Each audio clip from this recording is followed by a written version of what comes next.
Welcome to this video on question involving angular velocity and linear velocity. So as you read the question, a bike tire with a diameter of 80 centimeters is spinning at a rate of 1.5 radians per second. So how many rotations does the wheel complete in 1 minute? Question 1. And question 2, what is a linear velocity in meters per second of the tire? So you always begin with identifying what is given. The diameter is provided and the angular velocity is also provided. So it would be nice to have it listed. So diameter D, 80 centimeters. Angular velocity, this symbol omega, 1.5 pi radians per second. What I have to find, rotations per minute. So number of rotations per minute. So that's part 1. Part 2, linear velocity. So how fast a point on a circle moves along a horizontal line. So this is in meters per second. Now the diagram here represents the situation described in the problem. So that's the circle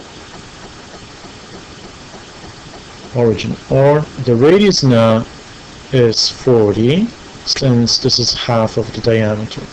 So point A, selected right here at the point of contact with the horizontal line, would represent a point that moves around the circumference. So say it moves around this direction. So it would take 1 second for point A to be somewhere here. Let's call this point as A prime. So in 1 second it takes you almost one full rotation, but not exactly. So the challenge is how much time is required for that point A to move around entire circle. So let's find out what is the time that is needed when you travel 2 pi radians. So knowing that we have 1.5 pi radians per 1 second, now we have to find how many seconds. So let this be x, is required to complete the full angle 2 pi radians. So solve that proportion. So what do? You cross multiply. So you have 1.5 pi x equals 1 times 2 pi. So just 2 pi. Now find x. Divide both sides by 1.5 pi over 1.5 pi. So conveniently you will see that this will be gone. So x by itself on the left side, and then you divide 2 pi by 1.5. So pi cancel each other out. So 2 over 1.5. When you divide this on your calculator, you may see 1 point and then repeating decimal 333. But to be exact, this is 1 1/3. So x now represents the time for point A to complete 1 full rotation. So this is longer than 1 second, obviously, and this is given in the unit in seconds. So this is the time for 1 full revolution.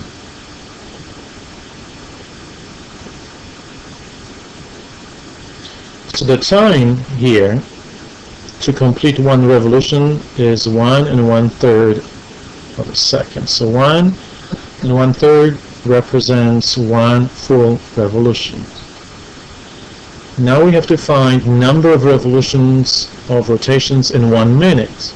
So 1 minute is equivalent to 60 seconds. So 60 seconds will be required to complete the missing number of x number of revolutions, we can call it. So in 60-second time, we have to find how many full rotations. So what do? We go back to creating a proportion. So 1 and 1 over 3 to 1 revolutions over 60, which is the time, will be equivalent to x number of rotations.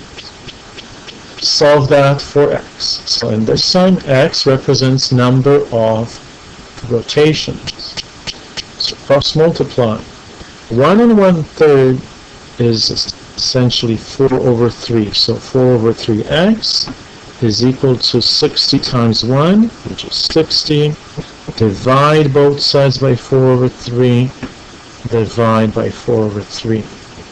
So when you divide by a fraction, you just multiply by its reciprocal. So you're going to have 60 times 3, 180 divided by 4, 45. So 45 is the number of rotations in 1 minute. So part 1, completed, revolution per minute. Done. Okay. So linear velocity in this part 2 of this problem. So we have to find how much time is needed to complete the full revolutions. And this time we are going to use a distance around the circle, which is equivalent to 2 pi r or pi d. So pi d or 2 pi r represents the circumference of the circle. We know that d is 80, d, or r 40 centimeters. So in this distance from that point to this point, we'll have to find what is the rate per 10 seconds. So we will find the velocity as the ratio distance per time. We already know from part A of this problem that to complete one full revolution, it takes 1 1/3 of a second. So this is related to entire circumference, which is pi times d, which is further equal to 80 pi centimeters. So the rate is 80 pi centimeters per 1 1/3 of a second. So let's find the ratio of centimeters per 1 second.